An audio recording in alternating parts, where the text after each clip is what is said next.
신축년 새해가 밝았습니다. 신축년 소해해라고 합니다. 그래서인지요 새해 인사말도 참 재밌습니다. 화면을 보시면서 저랑 같이 옆 사람에게 인사할까요? 새해가 밝았소. 힘찬 새해 행복하소. 올 한해도 건강하소. 경상도 버전으로 하면 건강하이소가 되겠지만 어쨌거나 소는 소입니다. 우리가 신축년 새해 이렇게 서로 축복하며 덕담을 나누며 시작을 했는데요, 2021년 코로나가 완전히 종식되고 우리의 일상도 다시 행복으로 돌아올 수 있기를 주님의 이름으로 축복합니다. 오늘 예배가 참 의미가 있는데요, 오늘부터 우리 교회는 다시 유치부부터 작년부까지 동일한 주제, 동일한 본문, 동일한 말씀으로 함께 은혜를 받고 또 가족이 함께 은혜를 나누는 통합신앙교육을 다시 시작을 합니다. 제가 의도한 것은 아니었는데 공교롭게도 정확히 1년 전입니다. 제가 마지막으로 이 통합신앙교육 어디까지 갔는가 체크를 해봤더니 작년 2월 16일이었어요. 작년 2월 16일까지 우리가 이 통합 주제 함께 신앙교육을 작년부도 같은 말씀, 또 주일학교 각 부서들도 같은 말씀 이렇게 나누다가 작년도 2020년 2월 16일 날 주일을 끝으로 제가 성지순례를 다녀왔고, 그 뒤로 우리나라 국내에 코로나가 확산이 됐고, 그 뒤로부터는 우리 성도들이 잘 아시는 대로 1년의 시간 동안을 우리 주일학교 다음 세대 예배를 하지를 못했어요. 이 코로나 확산의 위험이 있기 때문에 가정 예배로 또 온라인 예배로 이렇게 전환을 하면서 1년 동안을 작년부 따로 교회 학교 따로 이렇게 말씀을 나누었는데, 이제 지난주부터 우리가 줌을 통해서 전도사님들이 교회 학교 예배를 다시 인도를 시작을 하면서 지난주는 설 연휴를 앞두고 이제 우리 다시 시작한다 이렇게 시작하는 한 주였다면 오늘부터 다시 시작을 합니다. 한번 인사하시죠. 오늘부터 다시 시작입니다. 우리의 일상도 다시 시작될 것입니다. 우리 장로님께서 오늘 기도해 주신 것처럼 어두운 현실 가운데서도 차츰차츰 희망의 빛이 보이기 시작하는 것 같아요.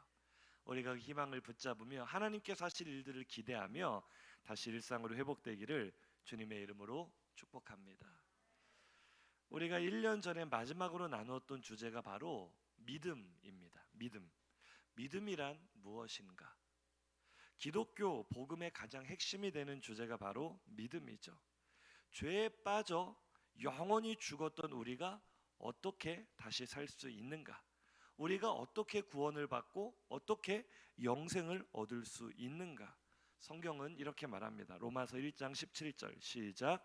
복음에는 하나님의 의가 나타나서 믿음으로 믿음에 이르게 하나니 기록된 바 오직 의인은 믿음으로 말미암아 살리라 함과 같으니라.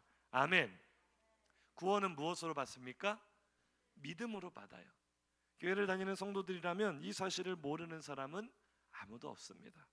그런데요, 이 구원이라는 개념을 제대로 이해하기 위해서는 먼저 우리의 상태가 어떠한지를 바르게 진단을 내려야 합니다. 나는 물에 빠지지도 않았는데 누군가 나를 건져주겠다 하면 저 사람 참 이상하다, 정신이 좀 이상한 사람인가? 라고 생각을 하게 되겠죠. 불신자들의 마음 상태가 꼭 그와 같습니다. 우리는 구원에 대해서 이야기를 하고 구원받아야 된다고 믿음으로 구원을 받는다고 말을 하는데, 불신자들은 왜 우리가 구원을 받아야 되느냐?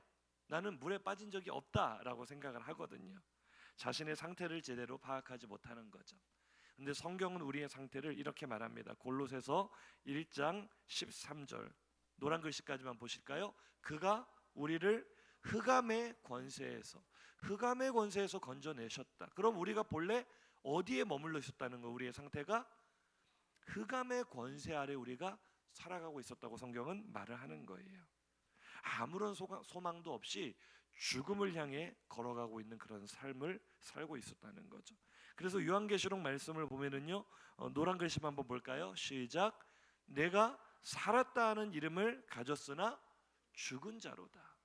사대교회에 주신 말씀인데요, 살아있는 것 같지만 사실은 죽어 있는 상태다.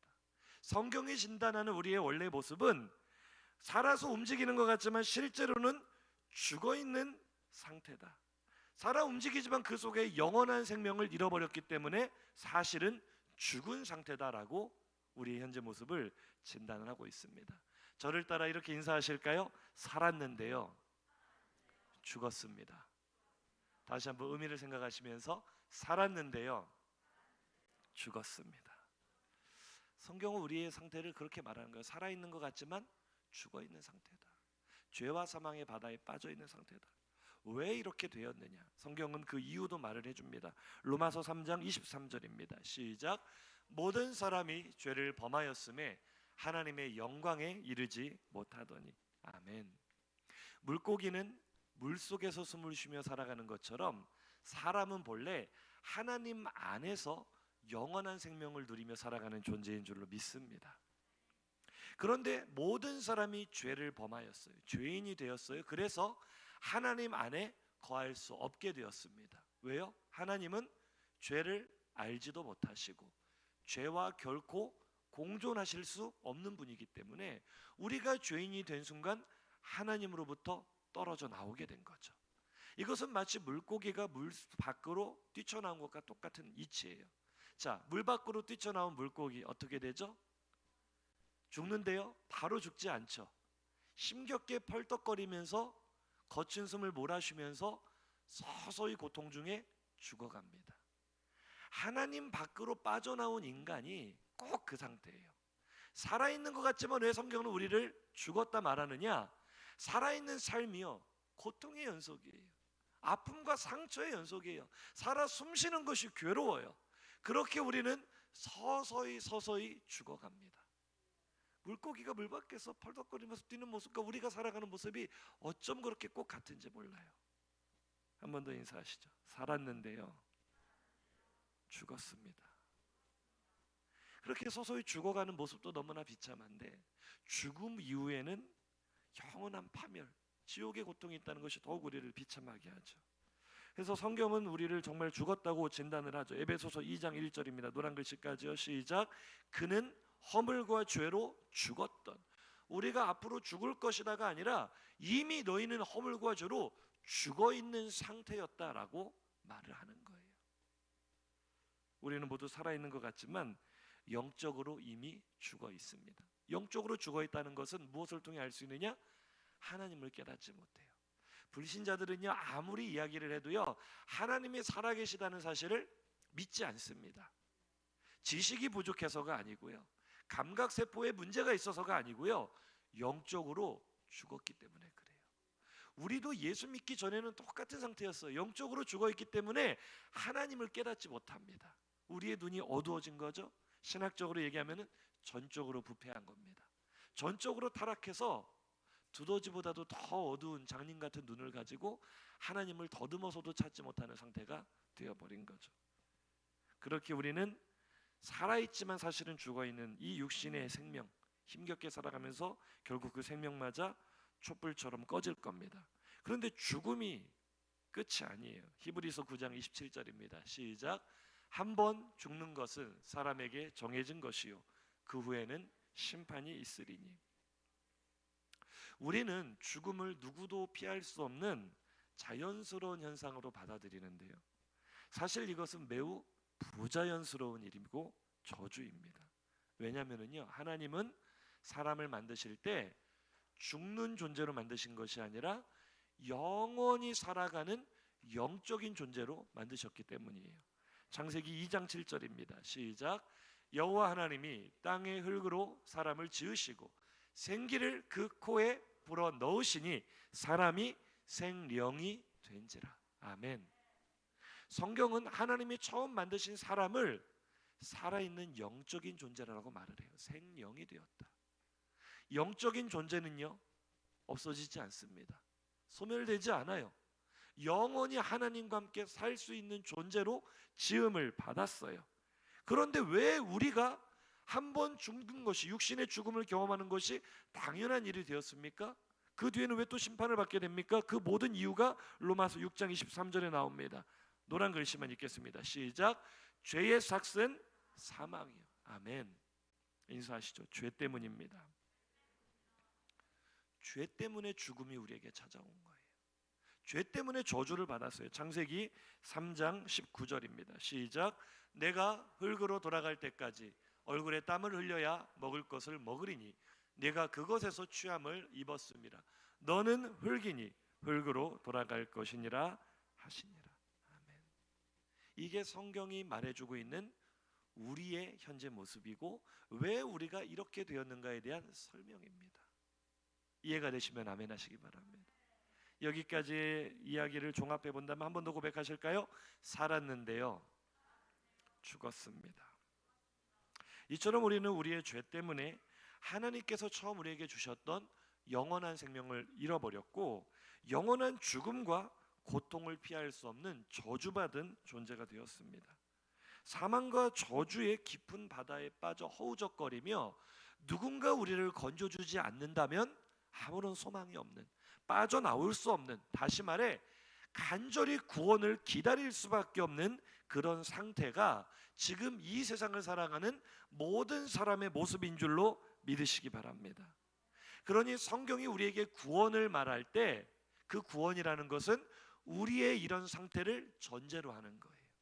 우리가 이렇게 영원한 생명을 잃어버리고 죽을 수밖에 없는 저주스러운 존재가 되었다.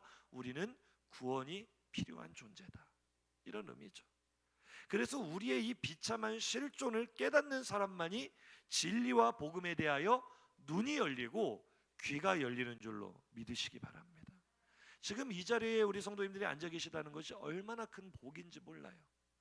진리와 복음을 깨닫는 것은요, 내가 지금 어떤 상태인지를 알지 못하면 절대로 눈에 들어오지 않고 귀에 들리지도 않습니다. 불신자들과 우리의 차이는 딱 그거예요. 나의 이 비참한 실존을 깨닫느냐 깨닫지 못하느냐. 한번 인사하실까요? 복음이 들리는 것이 가장 큰 은혜입니다. 그렇다면 죄인은 어떻게 구원을 받을 수 있습니까? 죄의 삭은 사망이라 그랬어요. 죄의 값은 죽음으로 치러야 된다는 것. 이것은 곧 피를 흘리는 것을 의미합니다. 자신의 죄를 씻고 의롭게 되는 길은 피를 흘리고 죽는 것밖에 없다는 거죠. 히브리서 9장 22절입니다. 시작. 율법을 따라 거의 모든 물건이 피로써 정결하게 되나니 피 흘림이 없은즉 사함이 없느니라. 아멘. 피를 흘려야만, 생명으로 갚아야만 죄를 씻을 수 있고 죄를 씻고 의롭게 돼야만 하나님께로 가까이 갈 수 있다. 그런데 내 생명이 그렇게 피를 흘려 죽어버리게 되면, 당사자가 죽어버리게 되면 아무 소용이 없는 것 아닙니까? 그래서 하나님께서는 구약시대부터 우리에게 피 흘림으로 죄를 씻는 원리, 대속의 원리, 곧 제사법을 가르쳐 주신 줄로 믿으시기 바랍니다. 구약에 보면 소나 양이나 염소를 잡아 이 죄인의 손을 그 머리, 짐승의 머리 위에 얹게 하고 제사장이요 기도하죠. 이 사람의 모든 죄를 이 짐승에게 전가한다는 그런 기도예요. 죄는 내가 지었지만 그 죄를 누가 뒤집었습니까? 죄 없는, 말 못하는 짐승이 내 죄를 뒤집어 쓰고, 이제 누가 피를 흘리는 거예요? 내가 피 흘리는 것이 아니라 그 짐승이 나를 대신하여 피를 흘려 죽는 것. 이것이 구약이 우리에게 말하는 속죄의 제사인 줄로 믿습니다. 이것이 바로 대속의 원리, 나를 대신하여 죽는 대속의 원리인 줄로 믿으시면 아멘 하시기 바랍니다. 문제는 이 대속의 원리가 효력이 그때뿐이었다는 거예요. 내가 죄를 짓고 죄사함의 속죄의 제사를 드리면 그때는 내가 깨끗하겠지만 또 죄를 지어요. 그러면 또 짐승을 잡아야 돼요. 무한히 반복을 해야 되는 이 한계가 분명한 제사. 히브리서 10장 3절에서 4절입니다. 시작. 그러나 이 제사들에는 해마다 죄를 기억나게 하는 것이 있나니 이는 황소와 염소의 피가 능히 죄를 없이 하지 못함이라. 아멘. 효력이 그때뿐인 제사. 원리상으로는 맞지만 그 효력이 영원할 수 없는 제사. 그런데 사실은요, 이 구약의 제사는 한번 인사하실까요? 본편이 아니라 예고편입니다. 장차 올 좋은 것의 모형과 그림자라고 성경은 말하고 있습니다. 하나님께서는 구약 시대의 원리로서 대속의 원리를 제사를 통해 가르쳐 주셨다면, 이제 신약 시대는 뭐예요? BC와 AD를 뚫고 하나님의 아들 예수 그리스도께서 사람의 몸을 입고 이 땅에 오신 줄로 믿으시기 바랍니다. 이제는 짐승으로 드리는 그 효력이 제한적인 제사가 아니라 단번에 영원한 제사를 자신의 몸으로 드려 우리를 영원히 구원하시고자 하는 그 놀라운 역사가 2000년 전 이 땅에서 이루어진 줄로 믿으시면 아멘 하시기 바랍니다. 히브리서 10장 11절 이하 말씀입니다. 시작. 제사장마다 매일 서서 섬기며 자주 같은 제사를 드리되 이 제사는 언제나 죄를 없게 하지 못하거니와 오직 그리스도는 죄를 위하여 한 영원한 제사를 드리시고 하나님 우편에 앉으사, 요약하고요, 그가 거룩하게 된 자들을 한 번의 제사로 영원히 온전하게 하셨느니라. 아멘. 하나님의 아들이신 예수께서 왜 이 땅에 오셨어요? 왜 사람의 몸을 입고 이 땅에 오셨어요? 한번 인사하시겠습니다. 죽어주시려고 오셨습니다. 나를 대신해 죽어주시려고 이 땅에 예수님이 오신 줄로 믿으시면 아멘 하시기 바랍니다. 사람과 같은 모양으로 사람과 똑같이 오셨으나 아담의 후손으로 오면 그 원죄를 타고 오르는 죄인이 되기 때문에 죄가 없는 모습으로 오셔야 됐기 때문에 동정녀에게서 탄생하신 줄로 믿으시면 아멘 하시기 바랍니다. 이게 창세기 3장부터 예언된 여자의 후손의 의미입니다. 그분은 사람으로 오셨으나 죄가 없는 모습으로 오셨고요, 나를 대신하여 십자가에 물과 피를 쏟음으로써 십자가에 자기 몸을 찢어서 죽으심으로써 나의 죄값을 치르신 줄로 믿으시면 아멘 하시기 바랍니다. 그리고 죽음이 끝이 아니죠. 3일 후에 부활하셨다는 것은 단순히 죽은 사람이 살아났다는 의미가 아니에요. 호랑이를 잡으러 호랑이 굴로 들어가신 겁니다. 사탄이 우리를 괴롭히는 가장 큰 권세, 사탄이 우리를 억누르는 가장 위험하고 무서운 권세, 바로 사탄의 머리라고 할 수 있는 죽음의 권세를 박살내기 위하여 죽음 속으로 걸어가신 예수님은 죽음의 권세를 깨뜨리고 다시 살아나신 줄로 믿으시기 바랍니다. 인사하시죠. 예수님의 부활은 사탄의 머리를 부셔버린 사건입니다. 이해가 되시면 아멘 하시기 바랍니다. 창세기 3장 15절의 예언대로 이루어지는 거죠. 뱀은 여자의 후손의 뒤꿈치를 상하게 할 것이나 십자가의 죽으심을 의미하는 거예요. 그가 죽으심은 패배가 아니라 완전한 승리를 위하여 죽으심이었어요. 여자의 후손은 사탄의 머리를 상하게 하리라. 마귀의 가장 큰 권세, 우리를 죽음의 권세 아래 가두어 버리잖아요. 죽음 앞에서 두려워하지 않는 사람이 아무도 없잖아요. 그 권세를 예수님이 깨뜨려 버리셨기 때문에 우리를 완전히 자유하게 하실 수 있고 우리를 완전히 구원하신 줄로 믿으시면 아멘 하시기 바랍니다. 그러니 예수 안에 있으면 죽음도 두렵지 않은 거죠. 저는 시골에 살아서 뱀을 많이 잡아봤어요. 뱀을 죽이려면 꼬리를 쳐야 됩니까? 머리를 쳐야 됩니까? 머리가 깨져버린 뱀은 그 자리에서 즉사합니까? 한동안 살아있습니까? 어떻게 아세요? 도시 사람들이 아니라 다 시골에서 오셨는지. 뱀은요, 머리가 깨져도 한동안 살아서 꿈틀꿈틀거리는데 얼마나 징그러운지 몰라요. 지금 이 세상 가운데 역사하는 귀신 역사, 마귀 역사는요, 이미 머리가 박살난 뱀이 꿈틀거리는 그 몸부림에 불과한 것입니다. 예수께서 우리에게 승리를 주신 줄로 믿으시면 아멘 하시기 바랍니다. 예수를 믿으면은요, 귀신은요 예수 이름 앞에서 벌벌 떨며 도망갑니다. 자기 머리가 깨지니까요. 예수 안에 있는 승리를 믿으시면 아멘 하시기 바랍니다. 그래서 예수께서 우리의 구원을 다 이루셨는데요, 모든 사람이 받을 수 있는 이 구원의 효력은 누구에게나 효력이 있으나 아무에게나 효력이 있지는 않습니다. 이 말을 잘 이해하셔야 돼요. 한번 인사하시죠. 구원의 능력은 누구에게나 효력이 있으나 아무에게나 효력이 있지는 않습니다. 무슨 의미입니까? 예수께서 십자가에서 다 이루신 구원의 역사는요, 이 지구상에 거하는 모든 사람을 구원하시기에 충분한 줄로 믿습니다. 그러나 누구나 그 구원의 은혜를 입지는 못해요. 왜요? 예수 그리스도를 믿음으로 영접한 사람만이 그 효력을 얻게 되는 줄로 믿으시면 아멘 하시기 바랍니다.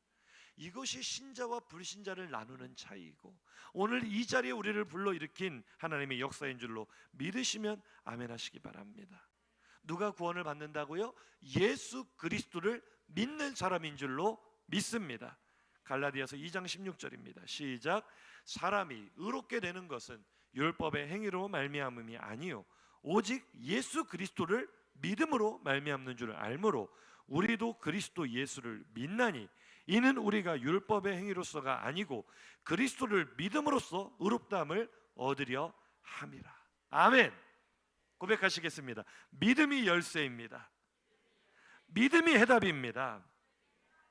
우리가 구원을 받는 것은요, 나의 행위가 아니에요. 나의 지식도 아니에요. 나의 노력도 아니에요. 오직 나를 위하여 십자가에서 다 이루신 예수 그리스도를 믿는 것만이, 그 믿음만이 구원의 열쇠인 줄로 믿으시기 바랍니다. 이처럼 믿음은 구원에 이르는 진리의 핵심입니다. 성도라면 누구나 다 아는 이야기예요. 왜 누구나 다 아는 이야기를 오늘 제가 굳이 한번 반복을 했느냐? 명절이기 때문에 지금 가족들과 함께 온라인 예배를 들으시는 성도님들이 계신데, 가족들 중에는 불신자들도 계실 거예요. 지금 제가 드린 하나님의 말씀은 모든 사람이 다 들어야 될 이야기입니다. 우리가 불신자들에게 전해야 될 복음이 바로 이거예요. 우리는 죄와 사망으로 이미 죽었던 상태였다. 우리에겐 소망이 없었다. 그런데 하나님의 아들 예수 그리스도께서 나를 구원하시기 위해 이 땅에 오셔서 십자가에 죽으시고 다시 살아나셨다. 그분을 믿으면 우리는 구원을 받는다. 이것이 복음인 줄로 믿습니다. 이 복음의 가장 핵심, 구원에 이르는 유일한 열쇠가 무엇이라고요? 믿음입니다. 대답을 잘 하셔야 돼요. 유일한 열쇠가 뭐라고요? 믿음입니다. 믿음. 자, 그러면 이제부터는 진짜 우리 성도들도 다 같이 귀를 쫑긋 세우고 들어야 될 이야기입니다. 믿음이 중요해요, 안 중요해요? 우리의 구원을, 우리의 영원한 운명을 좌지우지할 수 있는 것이 믿음이라면 얼마나 이 믿음이라는 것이 중요한 거예요. 그런데 그렇게 중요한 믿음을 우리가 제대로 알고 있느냐는 거예요. 한번 인사하시죠. 믿음이란 무엇일까요? 의외로 많은 성도들이 믿음으로 구원받는다는 사실은 하도 많이 들어서 알고 있지만, 믿음이 무엇이냐고 묻는다면 그 대답을 잘하지 못하는 경우가 많습니다. 어떤 사람을 따라 스테이크 전문점에 갔어요. 그 사람 하는 말이 이 집이 믿음이 좋은 집이랍니다. 그래서 주위를 둘러보니 보통 성도들이 운영하는 가게에 있어야 될 성구 액자도 보이지 않고, 뭐 주의를 쉽니다 이런 문구도 보이지 않아요. 그래서 믿음 좋은 집 아닌 것 같은데? 라고 뚫레뚫레 했더니 그 사람이 말하기를 아니라고, 진짜 믿음 좋은 집이라고. 여기 와서 밥 먹는 손님들만 봐도 얼마나 이 집이 믿음이 좋은지 알 수 있다고. 무슨 말인가 하고 있는데 옆 테이블에 웨이터가 주문을 받으러 왔어요. 스테이크 어떻게 해드릴까요? 미디움으로 해주세요. 미디움으로 해주세요.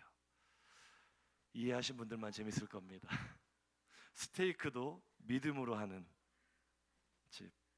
우스갯소리지만 우리가 이처럼 믿음이라는 말을 자주 또 많이 사용을 합니다. 믿음으로 해야 된다. 믿음으로 구원받는다. 믿음이 좋다. 믿음이 연약하다. 우리가 믿음이란 말을 얼마나 많이 갖다 붙이고 사용하는지 몰라요. 그런데 정작 믿음이 무엇인지 그 정확한 개념에 대해서는 제대로 깨닫지 못하는 경우가 많습니다. 많은 사람들이요, 믿음이라 하면은 예수 그리스도가 하나님의 아들이시고 그분이 나를 구원하셨다라는 사실을 깨닫는 것, 이것을 믿음이라고 생각을 합니다. 한번 점검을 해보세요. 구원파랑 좀 비슷하죠. 구원파, 지난주에 제가 말씀드릴 때 구원파의 특징이 뭐라 그랬어요? 내가 진리를 깨달을 때 구원을 받는다, 깨달음으로 구원을 받는다라는 생각을 했는데, 우리의 믿음의 개념과 수준이 구원파와 유사하게 갈 때가 많아요. 그래, 예수님이 하나님의 아들이란 걸 깨닫는 게 믿음 아니야? 예수님이 날 위해 십자가에 죽으셨다는 것을 이해하고 인정하고 받아들이는 게 믿음 아니야? 그런데 성경을 한번 보겠습니다. 누가복음 4장 33절 34절 시작. 회당에 더러운 귀신 들린 사람이 있어 크게 소리질러 이르되 아 나사렛 예수여 우리가 당신과 무슨 상관이 있나이까 우리를 멸하러 왔나이까 나는 당신이 누구인 줄 아노니 하나님의 거룩한 자니이다. 아멘. 이제 우리가 말씀에 반응을 해야 돼요. 아, 하나님의 아들을 아는 것이 믿음인 줄 알았는데 그런 믿음은 누구도 가지고 있다는 거예요? 더러운 귀신도 그건 안다는 거예요. 아니 귀신이 아는 게 아니라 귀신만 알았어요. 어떻게 보면 귀신같이 잘 알았죠. 왜요? 예수님이 공생애를 시작하셨을 때 사람들은요 그분이 누군지를 몰랐어요. 이 나사렛 목수의 아들이 아니냐 이렇게 시작을 해서요 예수님의 기적과 이적을 보면서도 이야 세례 요한이다, 뭐 엘리야다, 선지자 중에 한 사람이다. 예수님에 대한 바른 이해가 없었어요. 제자들조차도 이제 후반부에 가서나 주는 그리스도시요 살아계신 하나님의 아들임 이런 고백을 했지 사실은 그것도 제대로 안 건 아니었고 지식적으로만 안 거였지만 어쨌거나 제자들도 사람들도 제대로 알지 못하는데 누구는 알아요? 예수님을? 귀신은 귀신같이 알아요. 나는 당신이 누구인 줄 아노니 하나님의 거룩한 자입니다. 예수님도요 그래서 귀신들 입단속 많이 시키셨습니다. 기적을 통해서 그들이 빠져나갔을 때 입 다물어라, 아무 말도 하지 말아라. 왜요? 아직 예수님의 때가 이르지 않았기 때문에 예수님의 정체를 아직 공개할 때가 아니기 때문에 아무도 모르는데 귀신들은 알고 있었다고요. 예수님이 누군지를 알아요. 하나님의 아들이심을 알고요 자기들을 완전히 멸해버릴 수 있는 능력 있는 하나님이라는 사실을 귀신은 알아요. 하지만 우리가 귀신에게 믿음이 있다, 아이고 귀신님 믿음이 참 좋으시네요 라고 말을 할까요? 안 할까요? 안 해요. 아는 것만으로는 믿음이라는 것이 성립하지 않는다는 거죠. 제가 여러 번 강조하지만 믿음에는 지, 정, 의의 요소가 있습니다. 지금 이야기했던 안다는 것은 믿음의 지성적인 부분을 이야기를 하는 거예요. 그런데 귀신은 놀랍게도 지식적으로만 하나님을 아는 것이 아니라 감정적으로도 하나님을 알고 있어요. 야고보서 2장 19절 시작. 네가 하나님은 한 분이신 줄을 믿느냐? 잘하는도다. 귀신들도 믿고 떠느니라. 아멘. 떤다. 두려움을 느낀다는 거예요. 귀신도요 하나님에 대해 감정적으로 두려움을 느낍니다. 믿음의 정적인 요소, 감정적인 요소가 있어요. 무엇입니까? 하나님이 얼마나 크고 위대하신 분인지를 깨닫고 그분 앞에 경외함으로 두려움을 느끼는 거예요. 예수께서 이 땅에 오셔서 고난당하시고 나의 죄를 대신하여 십자가에 고초당하시는 모습을 우리가 바라보면서 슬퍼하는 거예요. 애통하는 거예요. 믿음의 정적인 요소입니다. 그래서 우리는요 믿음의 지식적인 요소 또 감정적인 요소를 가지고 있으면은요 야 저분 믿음 좋다 이렇게 얘기를 해요. 왜요? 저분은 성경도 많이 알고 이렇게 셀 모임을 해도 참 이야기하는 것이 굉장히 성경적인 것들이 많고 또 기도할 때도 참 부르짖으면서 하나님을 두려워하고 또 주님을 사랑하는 그 감정이 우리 청년들 말로 뿜뿜 뿜어 나오면서 막 기도하는 모습을 볼 때 우리는 와 저 사람 믿음이 좋다. 그런데 성경은 말하기를 귀신들도 믿고, 여기서 믿고는 안다는 뜻이에요. 귀신들도 하나님이 누구신지를 알고 떤다. 지식적으로 알고 감정적으로 느끼는 것이 믿음이라고 한다면, 그게 믿음의 전부라고 한다면, 그런 믿음은 누구도 가지고 있다고요? 귀신도 가지고 있다. 자, 다시 한번 반복합니다. 우리가 귀신을 보고 믿음이 좋다고 말해요, 안 해요? 안 해요. 지식적인 요소, 감정적인 요소만 가지고는 온전한 믿음이 만들어지지 않는다는 것, 이해가 되시면 아멘 하시기 바랍니다. 믿음에 절대로 빠져서는 안 되는 가장 중요하다고 말할 수 있는 요소, 지, 정, 마지막 의. 의지적 결단과 액션이 없는 믿음은 믿음이 아닌 줄로 믿습니다. 한번 인사하시죠. 의지적 결단과 액션, 이것이 없으면 믿음이 아닙니다. 할렐루야. 귀신도요 지식적으로 하나님을 알고 감정적으로 떨어요. 하지만 그들은 귀신이고 하나님의 대적입니다. 왜요? 의지적으로 하나님을 선택하고 나의 삶의 액션을 통하여 하나님이 기뻐하시는 일을 하려는 액션이 없기 때문에, 믿음의 행위가 없기 때문에 그것은 믿음이 아닌 것이죠. 믿음을 완성하는 것은 의지적 결단과 액션인 줄로 믿으시기 바랍니다. 이 의지적 결단과 액션이 없는 믿음은요, 믿음이라 할 수 없고 이렇게 표현할 수 있을 거예요. 한번 따라 하실까요? 믿음의 파편들. 그 지식과 감정만 가지고는 믿음의 실체가 보이지 않아요. 믿음이라는 진짜 전체 그림이 보이지 않고 조각조각 파편만 보일 뿐이에요. 군대에서 있었던 일입니다. 국방부에서 첫 근무를 시작한 신임 장교가 밤 늦게까지 일을 하고 있었어요. 잠시 피곤해서 복도로 나왔더니 장군 한 분이 종이 한 장을 들고 기밀 서류 파쇄기 앞에서 서성이고 있는 것을 봤어요. 충성하고 경례를 크게 외쳤더니 그 장군이 장교에게 묻습니다. 자네 이 기계를 사용할 줄 아는가? 비서가 일찍 퇴근을 해서 그러네. 그래서 장교가 예 알겠습니다 하더니 파쇄기의 전원을 켜고 그 장군의 손에 들고 있던 그 서류를 받아 파쇄기 속으로 밀어 넣었습니다. 종이가 파쇄되는 소리가 경쾌하게 울리는데 등 뒤에서 장군의 목소리가 들리는 거예요. 복사는 한 장만 하면 되네. 오늘 조금 이해가 좀 느리신 분들이 계신데 어떻게 해야 됩니까? 이 상황을. 가끔 빈 봉투인 줄 알고 파쇄기에 넣었는데 알고 보니 돈이 들어 있었다. 이는 웃지 못할 사연을 듣습니다. 색깔을 보면 대충 무엇이었는지 짐작은 돼요. 하지만 온전한 형태가 보입니까? 안 보입니까? 안 보여요. 지금까지 우리가 이해해왔던 믿음의 개념이 이와 같지 않았을까요? 믿음의 파편들만 어름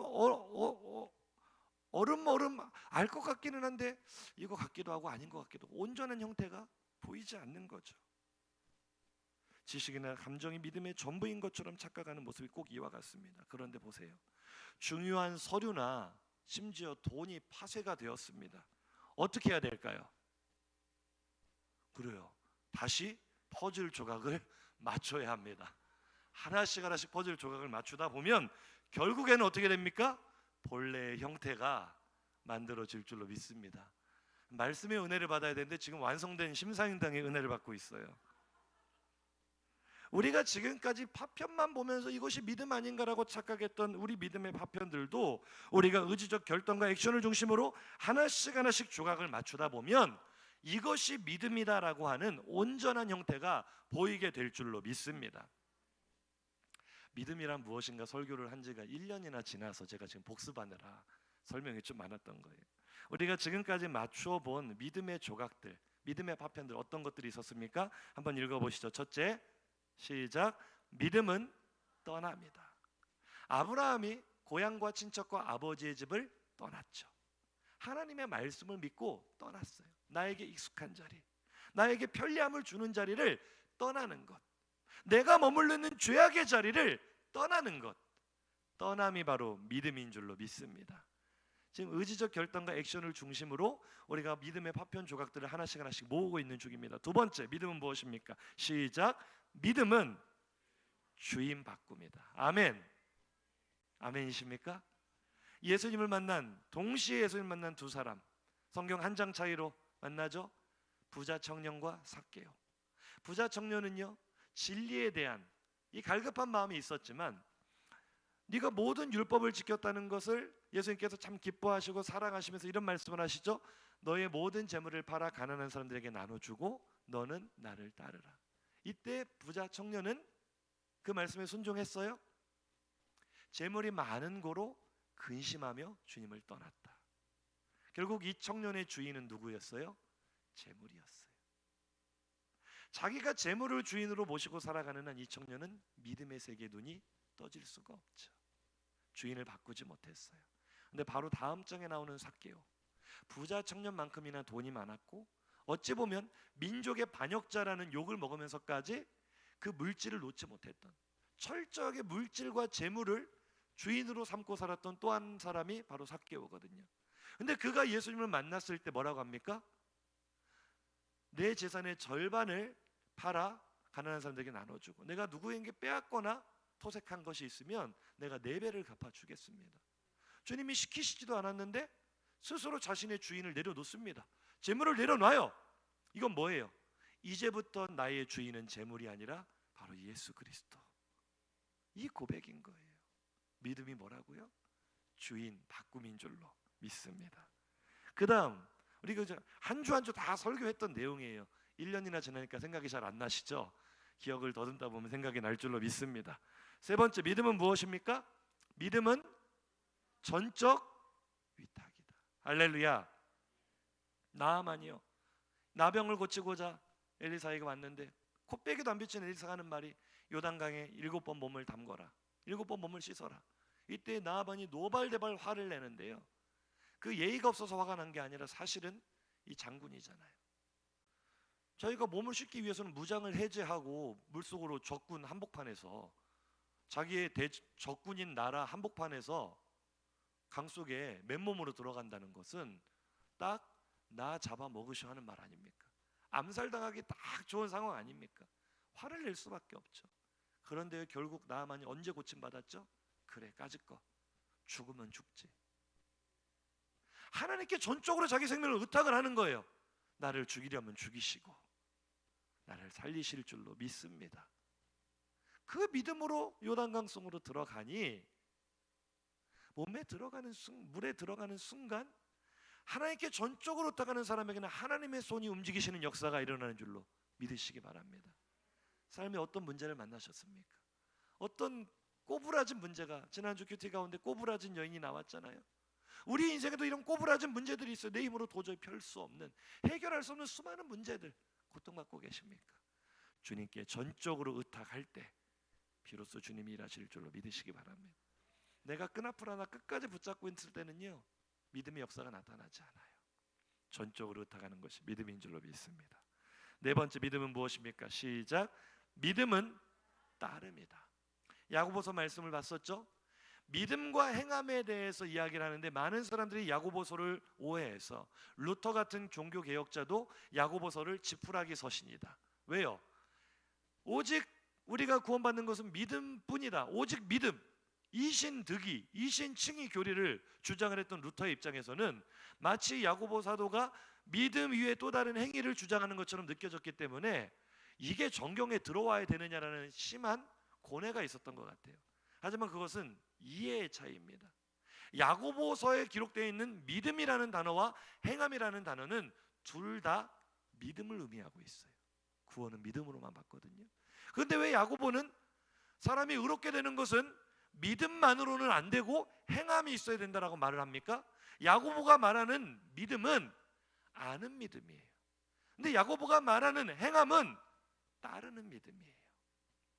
오늘 우리가 말씀 나누는 거 똑같은 거예요. 예수님이 누구신지를 알고 감정적으로 느끼는 것만으로는 온전한 믿음이라 할 수 없다. 거기에 의지적 결단과 액션, 바로 행함이 붙어야만 그것을 온전한 믿음이라 할 수 있고, 그 믿음이 우리를 구원한다. 믿음은 주님의 말씀을 듣고 따르는 것인 줄로 믿습니다. 아무리 우리가 명설교를 들어도요, 그 말씀을 듣고 잘하네 고개 끄덕거리고 지나가서 잊어버리면 그것은 내 삶에 아무런 효력을 나타내지 않습니다. 말씀을 들었으면 그 말씀을 내 마음에 새기고, 그래서 우리가 결단의 기도를 하는 거잖아요. 그리고 이제 삶의 현장에서 말씀대로 살아가는 겁니다. 그것이 바로 믿음인 줄로 믿습니다. 다섯 번째, 믿음은 무엇입니까? 시작. 믿음은 드림이다. 아멘. 아브라함은 100살에 얻은 아들 이삭을 하나님께 드려라. 어떻게 그걸 드려요? 근데 한나도 참 웃기지 않습니까? 그렇게 아들 하나만 주세요, 아들 하나만 주세요 기도하던 그 여인이 나중에는 기도가 이렇게 바뀌어요. 그 아들 내게 주시면 그 아들을 하나님께 다시 드리겠습니다. 드린다는 것은요, 내가 물질이 많고 시간이 많고 재능이 많아야 드릴 수 있는 것이 아니라 하나님의 마음을 깨닫는 사람이 하나님께 할 수 있는, 해드릴 수 있는 행위가 바로 드림인 줄로 믿습니다. 한번 인사하시죠. 내가 받은 은혜가 이렇게 큰데 나는 하나님께 무엇을 드릴까? 그래서 저는 헌금도요, 절대로 억지로 하지 말라고 계속 설교할 때마다 이야기하잖아. 이런 목사 잘 없습니다. 국민 여러분, 헌금은요, 저는 억지로 하는 헌금같이 무가치한 것이 없다고 생각해요. 마음에 감동이 없고 내 마음에 믿음이 없는데 체면 때문에, 직분 때문에 어쩔 수 없이 마지못해 아까운 마음으로 드린다. 누구를 위해 드리는 겁니까? 교회가 사업체입니까? 교회 운영을 위해 우리가 헌금을 합니까? 믿음이라는 것은요, 내가 하나님께 받은 은혜가 얼마나 큰지를 깨닫는 거예요. 우리 얼마 전에 말씀 봤죠? 향유 옥합은요, 노동자의 약 2년치 연봉에 해당하는 어마어마하게 값비싼 물품이었어요. 그것을 예수님의 발에 쏟아 부어드릴 수 있는 그 믿음 어디서 나옵니까? 주님께서 내게 주신 은혜를 깨닫는 마음. 자연스러운 반응이죠. 저는 우리 성도님들이 시키지 않아도 말하지 않아도 내가 받은 사랑과 은혜에 대한 크기를 보답할 수 있는 믿음의 사람들 되시기를 주님의 이름으로 축복합니다. 믿음은 드림입니다.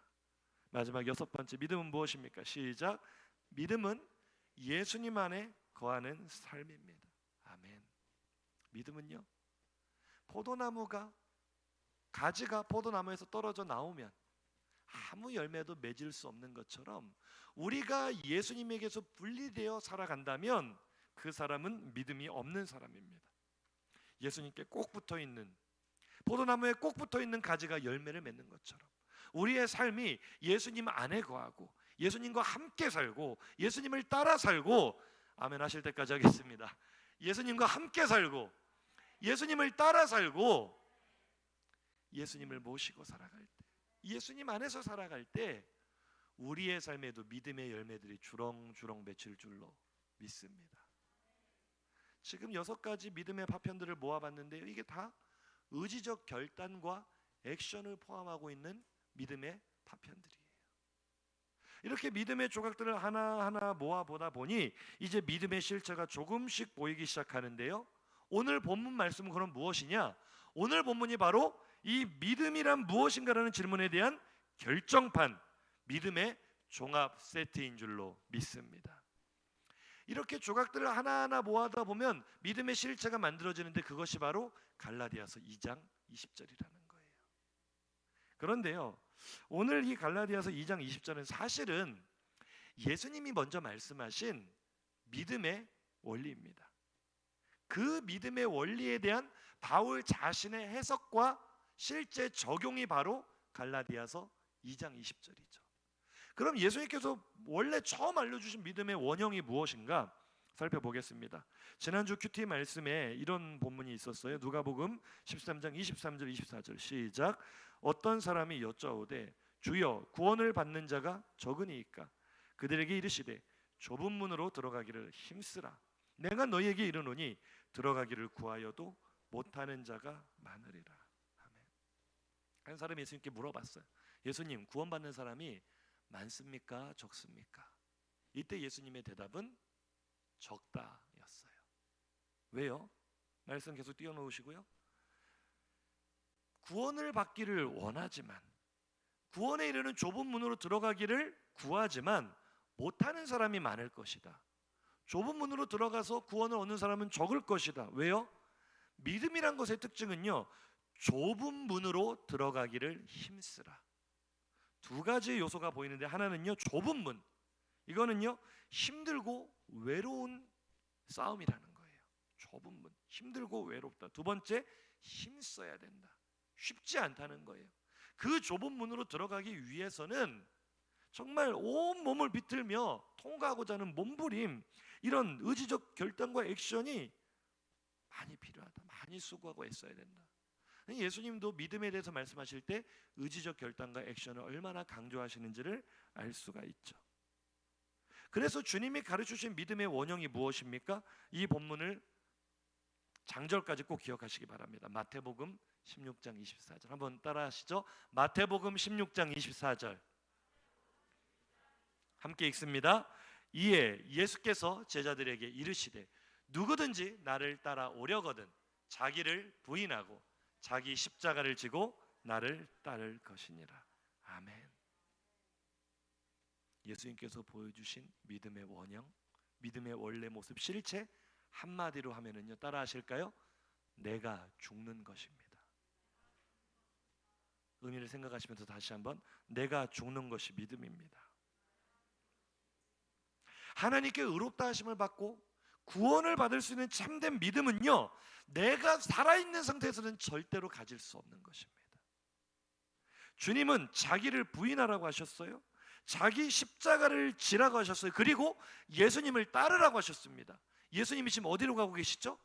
십자가에 죽으러 가고 계세요. 그러니 믿음의 원형이 무엇입니까? 한번 따라 하시죠. 예수님을 따라 내가 죽는 것이 좁은 문으로 가는 겁니다. 이해가 되시면 아멘 하시기 바랍니다. 여기서 자꾸 내가 죽어야 됩니다, 나를 죽여야 됩니다 하니까 우리가 뭐 자살이라도 해야 되는가 이렇게 받아들이시면 곤란해요.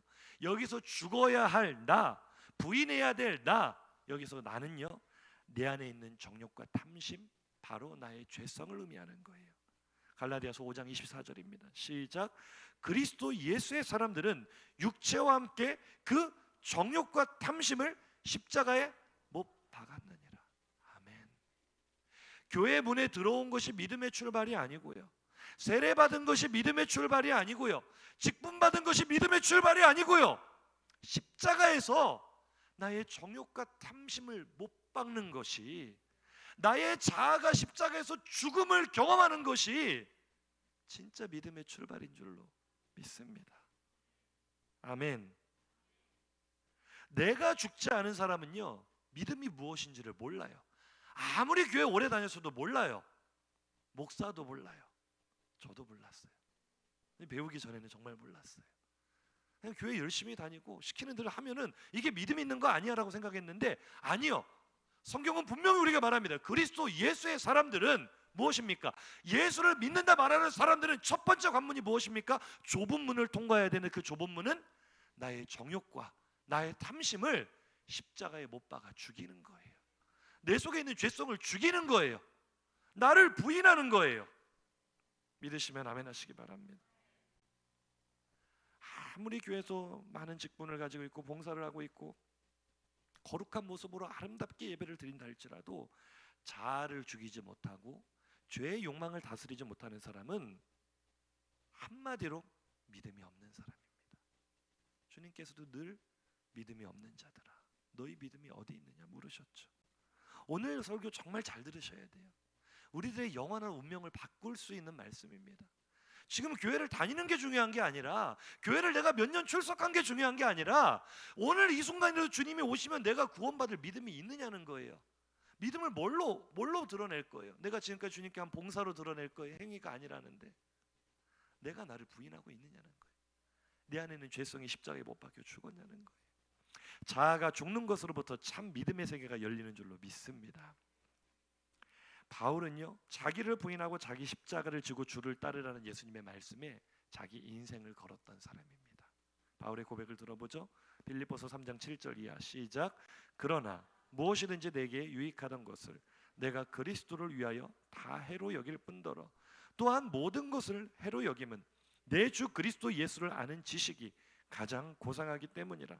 내가 그를 위하여 모든 것을 잃어버리고 배설물로 여김은 그리스도를 알고 그 안에서 발견되려 함이니 내가 가진 의의는 율법에서 난 것이 아니요 오직 그리스도를 믿음으로 말미암은 것이니 곧 믿음으로 하나님께로부터 난 의라. 아멘. 바울은 자신이 믿음으로 의롭게 되었다고 말하는데 그 믿음이란 건 뭡니까? 자기를 부인하는 것으로부터 이 믿음이 생겼다고 말을 하고 있거든요. 바울은 세상적으로 인간적으로 자랑할 것이 너무나 많은 사람이었어요. 가문으로 보나 출신으로 보나 학력으로 보나 능력으로 보나 바울은요 자랑할 것 투성이었는데요 그 모든 것을 해로운 것으로 여기고 잃어버렸답니다. 왜요? 그리스도를 얻기 위하여, 믿음을 얻기 위하여 자기의 스펙이라든지 자신의 출신, 잘난 것, 인정받기 원하는 마음까지도 다 부인해버렸다는 거예요. 다 배설물로 버렸다는 거예요. 그것이 믿음의 출발인 줄로 믿으시기 바랍니다. 이게 믿음이에요. 그래서 이런 바울의 일생을 한마디로 요약해 놓은 바울의 신앙 고백, 믿음의 결정판이 바로 오늘 본문입니다. 시작. 내가 그리스도와 함께 십자가에 못 박혔나니 그런즉 이제는 내가 사는 것이 아니요. 아멘. 믿음이 무엇이라고요? 그게 대답합니다. 내가 죽는 것입니다. 바울이 말하잖아요. 내가 그리스도와 함께 십자가에 못 박혔다. 나의 자아는 죽었다. 나의 자존심은 죽었다. 나의 높아지고자 하는 욕망은 죽었다. 나의 모든 죄악된 정욕과 탐심, 나의 모든 음란한 마음, 쾌락을 추구하는 마음, 물질을 사랑하는 마음 다 죽었다는 거예요. 그게 믿음이라는 거예요. 그게 살아있으면 믿음이 없다는 거죠. 한번 인사하시겠습니다. 성도님은 죽으셨습니까? 참 어려워요. 목사도 참 안 죽습니다. 죽어야 되는데 안 죽어요. 주님께서 구원의 좁은 문으로 들어가기를 구하여도 못 들어가는 사람이 많다라고 하셨는데 그 말씀이 저 자신을 바라보면 실감이 돼요. 왜 이렇게 안 죽는지 몰라요. 여전히 살아있어요. 내가 아직 안 죽었다는 증거가 무엇입니까? 왜 그렇게 서운한 일이 많은지 몰라요. 왜 그렇게 화가 나는 일들이 많은지 몰라요. 왜 그렇게 욕심나는 일이 많고 왜 그렇게 억울한 일이 많은지 몰라요. 한번 인사하시죠. 죽은 자는 말이 없습니다. 교회들이 분쟁이 있고 서로 싸우는 교회는요 다 서로 살아있어요. 예수 향기가 느껴지지 않고 사람 냄새만 나죠. 다 자기가 살아있어서 그리고 믿음 없는 교회입니다. 라오디게아 교회처럼 주님께 책망받을 교회들이 많아요. 우리 화평교회는 그런 교회가 안 될 줄로 믿습니다. 진짜 교회는요, 진짜 믿음의 사람들은요 서로 먼저 죽는 거예요. 서로 더 낮아지는 거예요. 아멘 좀 해보세요.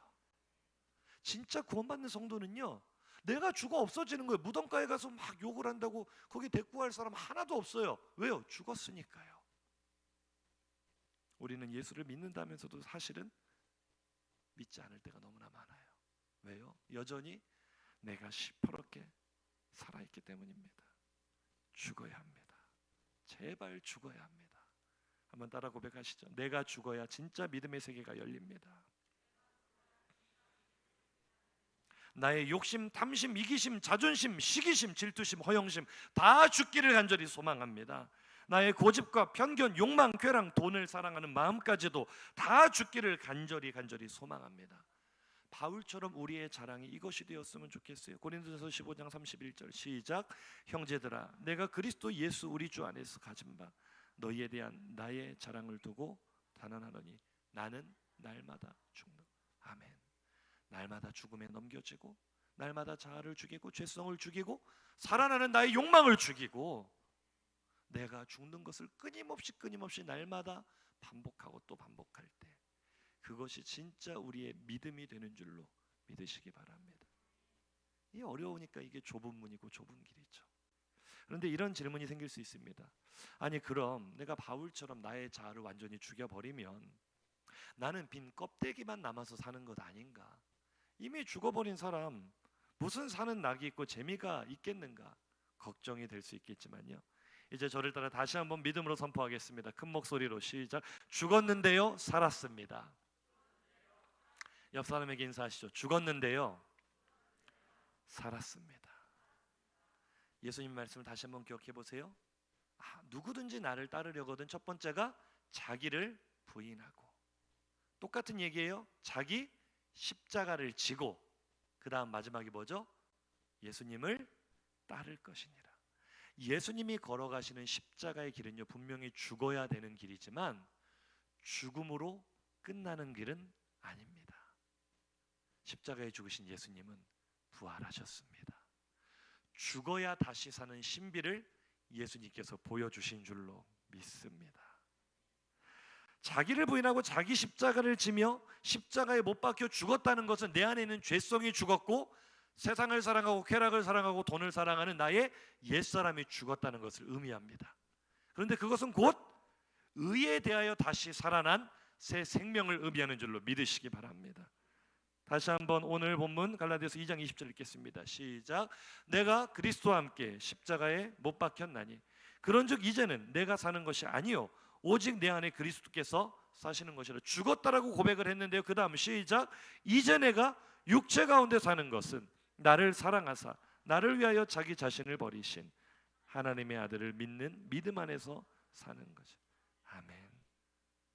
너무나 역설적이지만 바울은 내가 그리스도와 함께 십자가에 못 박혀 죽었다라고 고백하고 바로 한숨을 돌리기도 전에 그러나 이제 내가 살아있다 라고 고백을 합니다. 한 번 더 인사하시죠. 죽었는데요 살았습니다. 우리는 죄에 대하여 죽었고 예수 그리스도를 향한 의에 대하여 산 줄로 믿으시기 바랍니다. 로마서 6장 8절 이하 말씀입니다. 시작.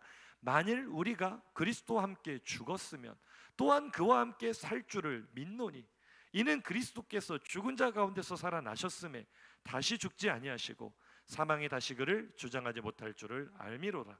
그가 죽으심은 죄에 대하여 단번에 죽으심이요 그가 살아계심은 하나님께 대하여 살아계심이니 이와 같이 너희도 너희 자신을 죄에 대하여는 죽은 자요 그리스도 예수 안에서 하나님께 대하여는 살아있는 자로 여길지어다. 아멘. 참된 믿음이 바로 이것입니다. 한번 인사하실까요? 세상에 대하여 죽고 하나님께 대하여 사는 것. 더 쉬운 말로 해볼까요? 크게 외쳐보세요. 나는 죽고 예수로 사는 것이 믿음입니다.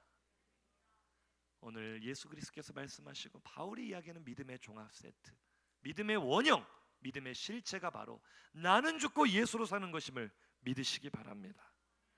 예전에는요 세상을 사랑했어요.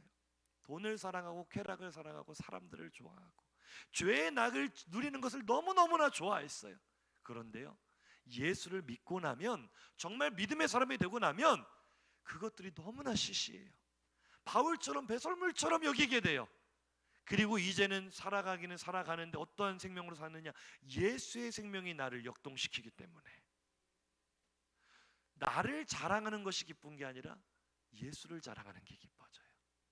나의 만족과 유익을 구하는 것이 기쁜 게 아니라 하나님의 기쁘심을 위해 사는 것이 기뻐지게 돼요.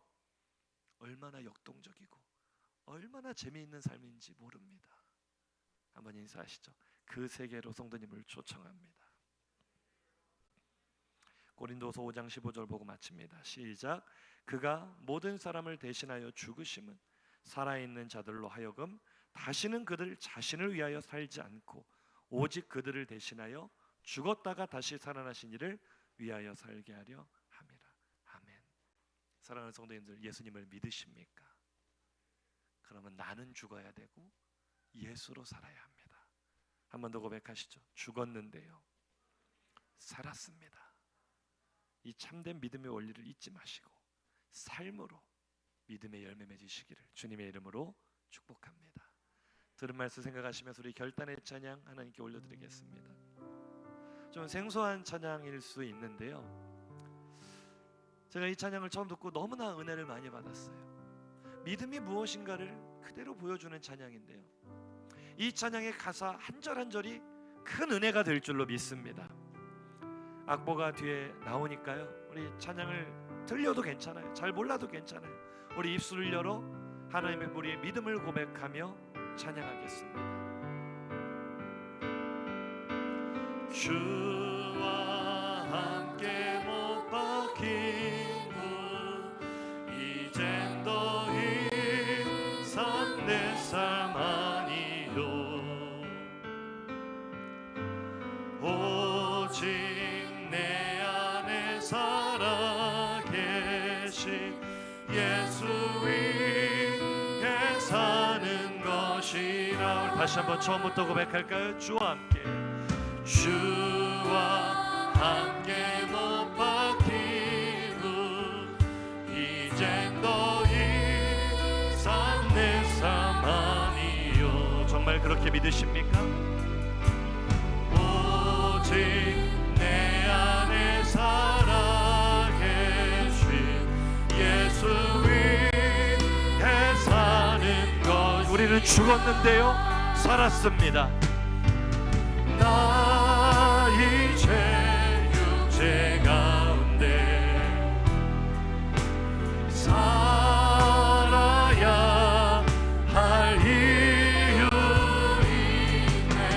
끊을 수 없는 그 사랑이 나를 살렸네. 아멘. 갈보리의 그 사랑 내 안에 사랑 오직 예수 살아도 주를 위해 주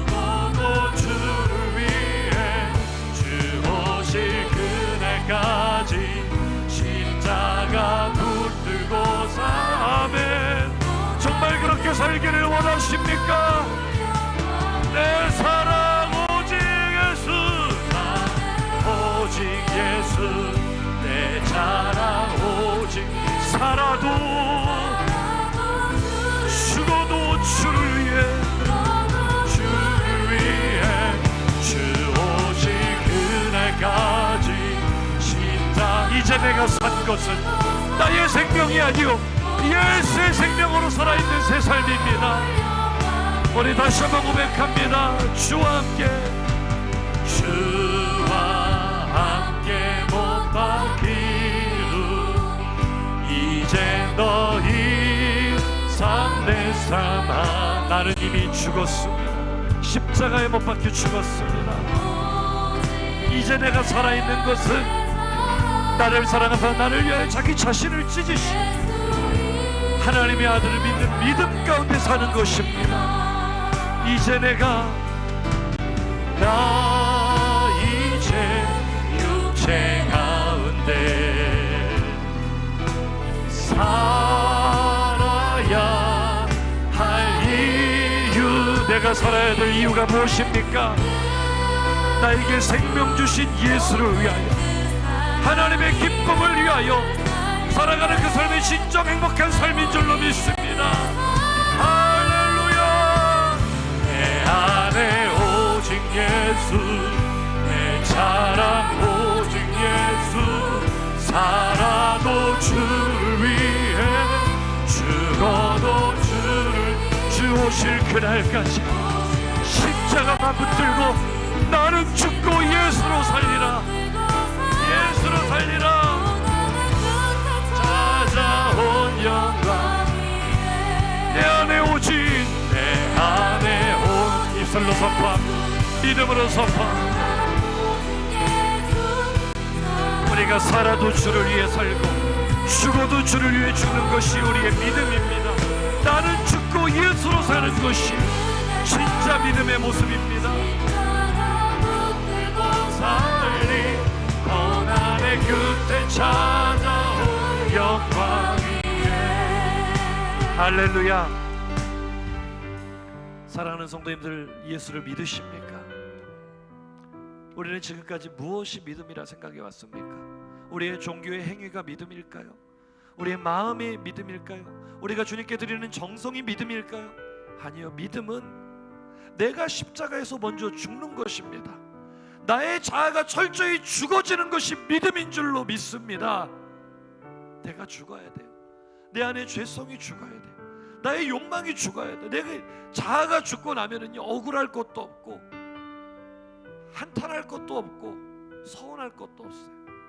저도 그게 참 잘 안 되거든요. 하나님을 향해 원망할 때가 얼마나 많고 서운할 때가 얼마나 많고, 나의 필요를 채워주시지 않으면 하나님이 나를 사랑하지 않는 것 같고 오해하고. 우리들 다 그렇게 살지 않습니까? 내가 너무 시퍼렇게 살아서 내가 내 삶을 주장하려 하니, 내가 내 인생을 주장하려 하고 여전히 삶의 목적이 나의 만족과 유익을 위한 것이 되어 있으니 어찌 좁은 문으로 들어가는 자가 많다고 할 수 있겠습니까? 오늘 우리는 결단해야 됩니다. 하나님, 내가 정말 교회만 다니는 것이 아니라, 내가 직분만 이름만 갖는 것이 아니라 정말 좁은 문으로 들어가는 진짜 믿음 갖기 원합니다. 주여, 이제는 나의 죄성, 나의 자아, 나의 죄악된 생각, 나의 욕망, 나의 모든 것 철저히 죽어지기를 원합니다. 내가 죽겠습니다. 십자가에서 나의 옛사람이 죽겠습니다. 나의 정욕과 탐심이 죽겠습니다. 그리고 죽었는데요, 이제 다시 살았습니다. 여전히 살아있습니다. 이제 살아있는 것은 내 안에 있는 예수의 생명으로 산 것입니다. 예수의 열정으로 산 것입니다. 나의 욕망이 아닌 하나님의 비전으로 살아있는 것입니다. 나는 죽고 예수로 사는 참된 믿음의 삶 살게 하여 주시옵소서. 이러한 제목으로 주여 한번 부르짖고 기도합니다. 주여, 아버지 하나님, 내가 믿음을 갖기 원합니다. 믿음이 무엇인지 착각했습니다. 믿음이 무엇인지 오해했습니다. 아버지 하나님 아는 것이 믿음이 아니고, 하나님을 느끼는 것이 믿음이 아니고, 그것들은 다 믿음의 파편일 뿐이고, 믿음의 파편을 하나씩 모으는 것은 의지적 결단과 액션으로 나는 죽고 예수로 사는 삶, 그 진짜 믿음을 갖기 원합니다. 예수 그리스도의 십자가 앞에 나의 욕망이 죽고, 나의 정욕이 죽고, 나의 탐심이 죽고, 나의 자존심이 죽고, 나의 이기심이 죽고, 나의 물질을 사랑하는 마음이 죽고, 나의 모든 자아가, 나의 모든 죄성이 죽어야 믿음의 세계가 열릴 줄로 믿습니다. 나는 죽고 예수로 사는 삶, 나는 죽고 예수로 사는 삶, 내게도 허락하여 주시옵소서.